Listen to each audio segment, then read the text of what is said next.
Abbaa, Ilma, Hafuura Qulqulluu, Waaqa tokkotti hin amannaa. Ameen.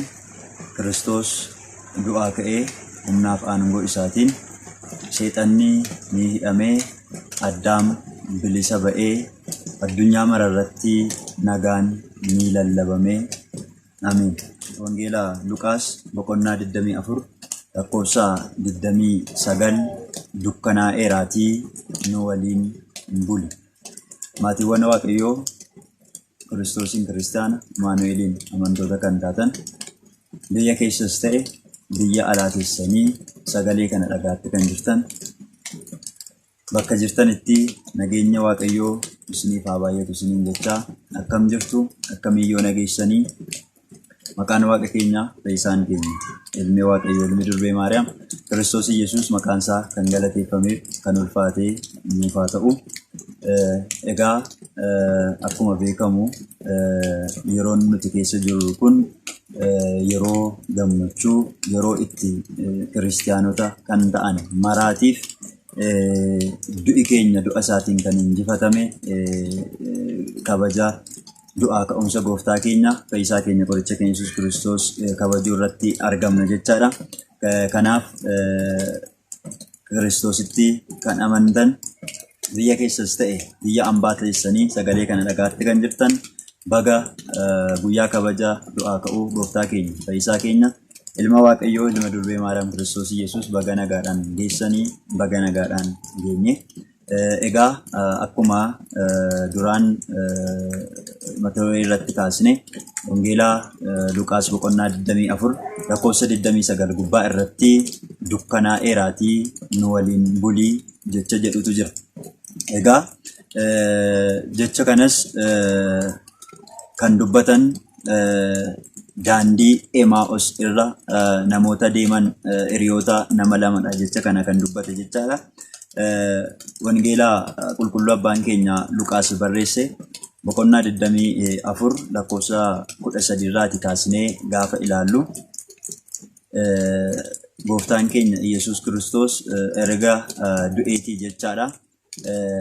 Guyyaa sadaffaa isaatti yookiis guyyaa jalqaba torbanii sanbata guddaa irratti jechaadha. Namoonni lama magaalaa Yerusaalem irraati gara mandara Emaa'os yeroo isaan waliin deeman agarra jechaadha. Isaan kunis maqaan isaanii qulqulluu Luqaasidha. Barreessaadhuma seenaa kanaa kan ta'e qulqulluu yookiis ogeessicha Luqaasiidhaaf hiriyaa isaa kan ta'e Qalaa'ophaadha. Egaa daandii Emaa'os kan taate mandarri Emaa'os mandara Yerusaalem irraati kiiloomeetira 11 fagaattee kan argamtudha.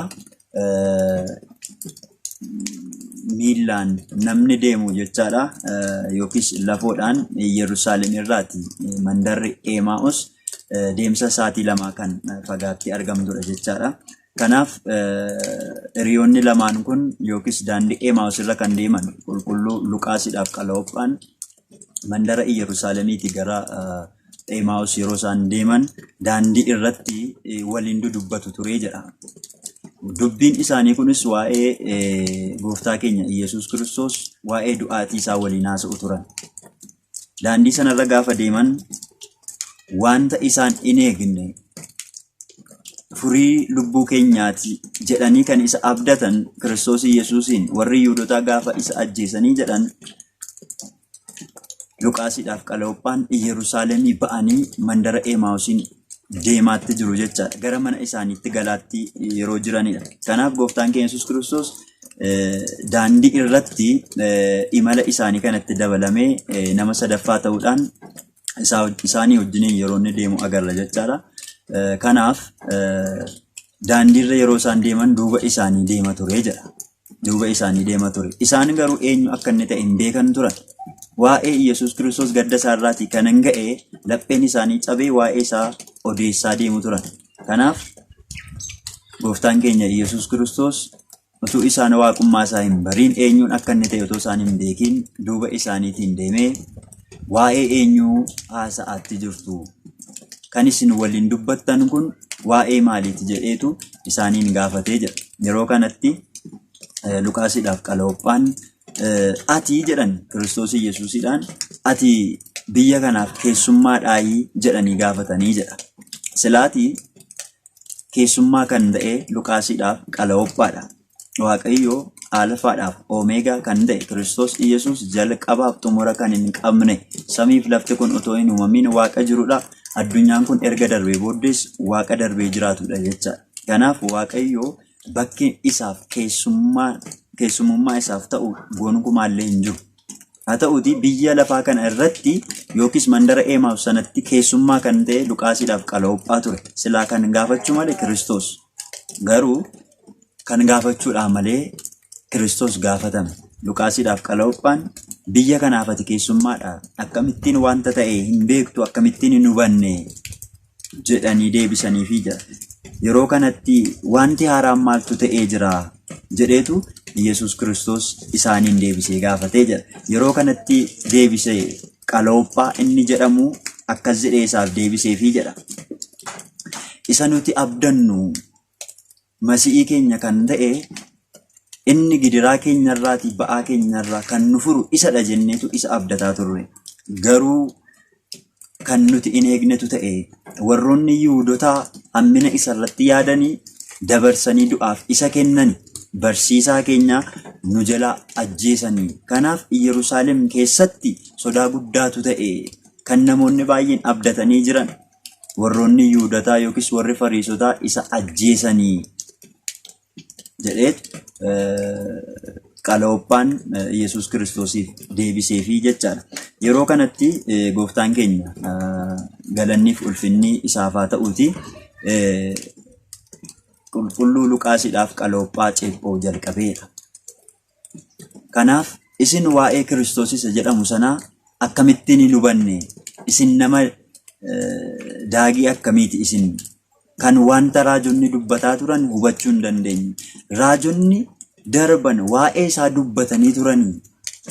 Akka inni du'u, du'ees du'a injifatee akka inni ka'u kanaan dura raajonni dubbataa turanii jedheetu wanta raajonni kanaan dura kitaaba qulqulluu irratti kan dubbatan yookiis kan barraa'ee jiru isaaniif dubbisaa, isaaniif hiikaa, isaan barsiisaatu isaanii wajjin deemee jedha.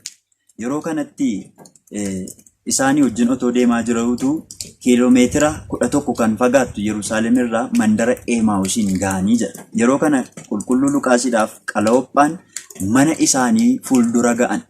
Mana isaanii fuuldura gaafa ga'anii jedhan Kiristoos silayyuu kan deemaatti jiru isaanii wajjinidha.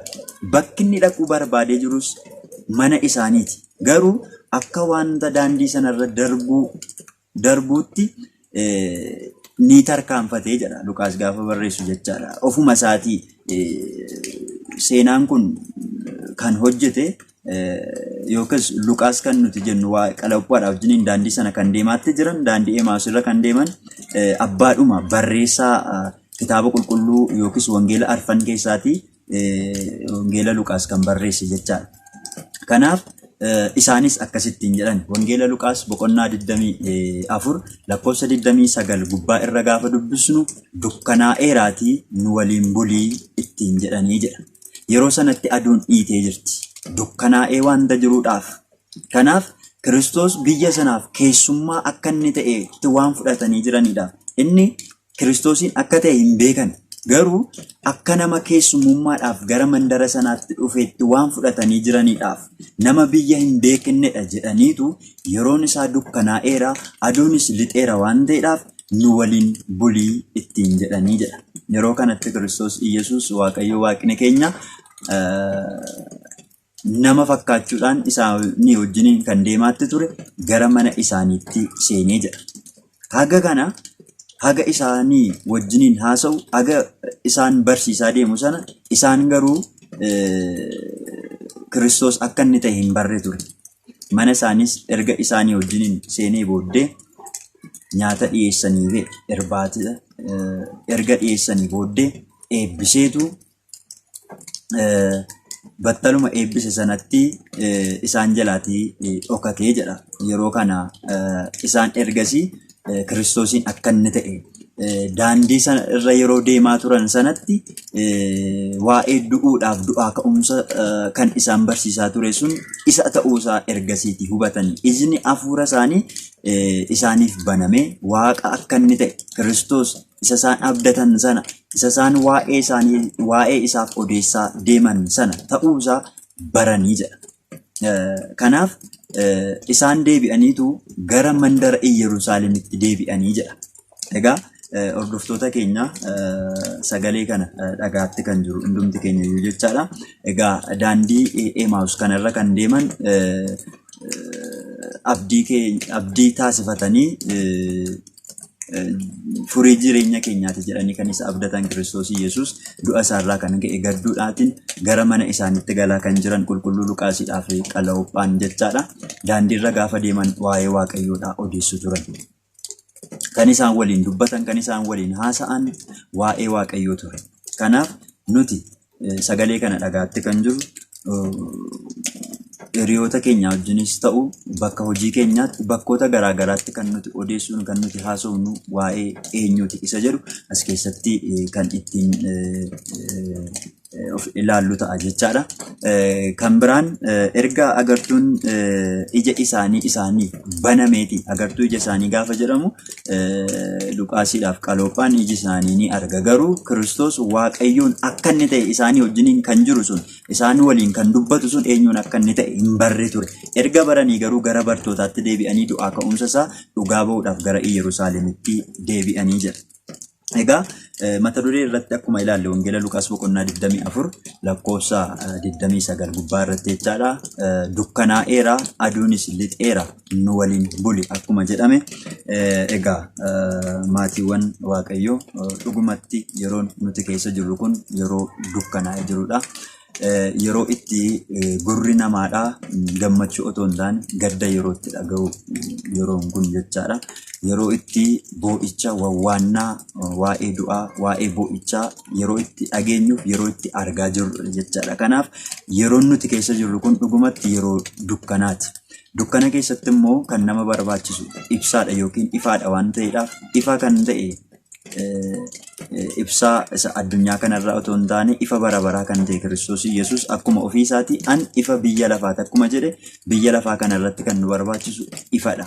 Addunyaa dukkana taate kana keessatti kan nu barbaachisu ibsaadha waan ta'eef ibsaan keenya yookiis ifaan keenya ifi keenya dukkana keessatti kan ifa nuu ta'u gooftaa keenya Yesuus Kiristoosidha jechaadha. Kanaaf yeroon isaa dukkanaa'eera nu wajjin bulii akkuma jedhan yeroon keessa jirru kun yeroo dukkanaati. Kanaaf Kiristoos nu wajjin buluun barbaachisaadha. Akkuma Luqaasiidhaaf Qalaa'ophaan Kiristoosiin waaqa isaanii gara mana isaaniitti fudhatanii akkuma galan sagalee kana kan dhageenyu biyya keessas ta'e biyya alaa biyya ambaa teessanii dhagaatte kan jirtan Waaqayyoo gara mana keenyaatti waammachuun nurra jiraata. Waaqayyoon gara laphee keenyaatti akka nu wajjin galuudhaaf akka nu wajjin buluuf isa waammachuun barbaachisa.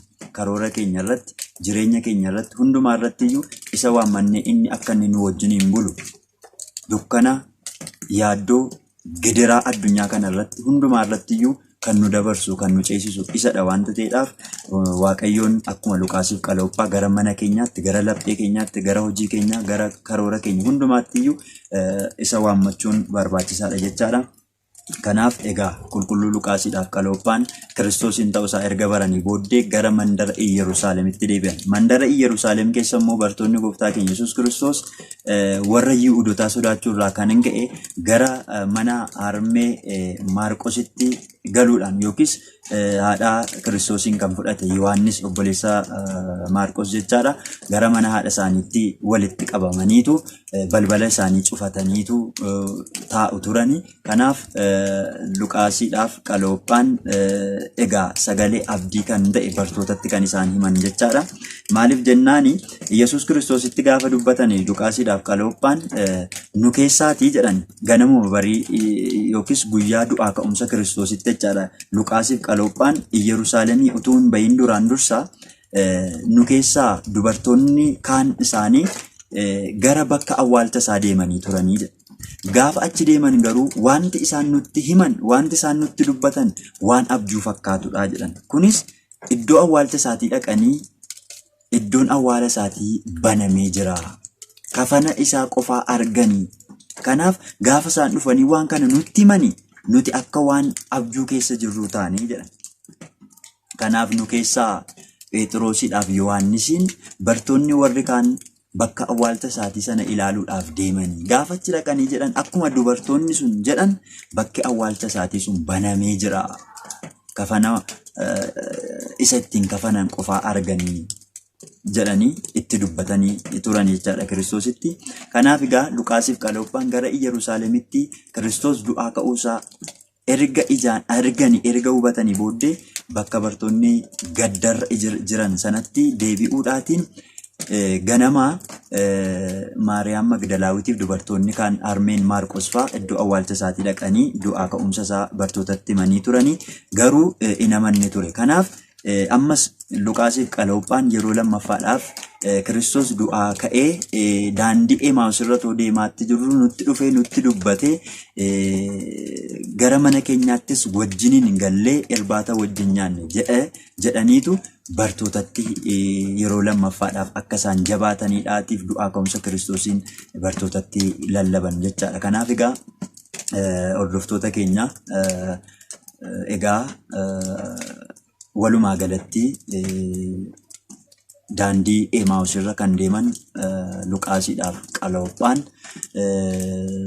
seenaa haga ammaatti waliin dubbanne kana keessaatti wanti ijoo ta'e jecha isaan nu waliin bulii yeroon isaa dukkanaa'eera aduun lixeera akkuma jedhan jechi kun jecha ijoodha.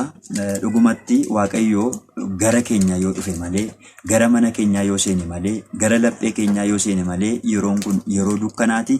Yeroo dukkanaa kana keessatti immoo Waaqayyoo nu barbaachisa jechaadha. Nutis akkuma isaanii yeroon isaa dukkanaa'eeraatii yaa Gooftaa nu wajjiniin buli jennee Waaqayyoon gara mana keenyaaf gara laphee keenya gara jireenya keenya gara kaayyoo keenyaa hundumaattiyyuu akka isa waammannuuf egaa sagalee kanarraatii ni baranna jechaadha.